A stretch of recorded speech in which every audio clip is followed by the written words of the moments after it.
بسم اللہ الرحمن الرحیم۔ السلام علیکم پیارے دوستو، آپ کی خدمت میں حاضر ہے فرخ حبیب اور آپ دیکھ رہے ہیں خان اسلامک اسٹوڈیو 786۔ تشریحات بخاری جلد اول حدیث نمبر 39۔ حضرت ابو ہریرہ رضی اللہ عنہ جناب نبی اکرم صلی اللہ علیہ وسلم سے روایت کرتے ہیں کہ آپ صلی اللہ علیہ وسلم نے فرمایا، دین سہل ہے، جس شخص نے دین میں سختی کو اختیار کیا تو اس پر دین غالب آ کر رہے گا، اسی لیے ٹھیک ٹھیک چلو، یعنی درمیانہ راستہ اختیار کرو اور عاجزی کے صورت میں ایک دوسرے کے قریب ہو جاؤ اور ثواب کی خوشخبری دو، اور صبح و شام اور تھوڑی سی تاریکی میں چلنے سے مدد حاصل کرو۔ لا يكلف اللہ نفسا الا وسعها، گویا یہ بتلانا مقصود ہے کہ تحمل کی بقدر مشقت کا مطالبہ ہے۔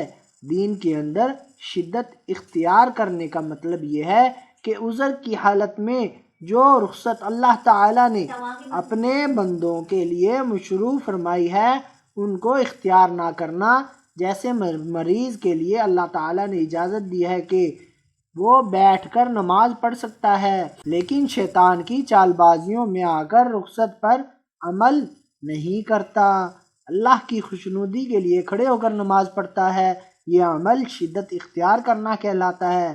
فَسَدِّدُوا وَقَارِبُوا، ٹھیک ٹھیک دین کا راستہ اختیار کرو اور آپس میں ایک دوسرے سے مل کر رہو، باہم اختلاف نہ کرو، اور تھوڑی سی تاریکی میں چلنے سے مراد یہ ہے کہ جو بلندیاں چاہتا ہے وہ راتوں کو جاگا کرتا ہے اللہ کی عبادت کے لیے اور اپنی دنیا اور آخرت کی کامیابی کے لیے۔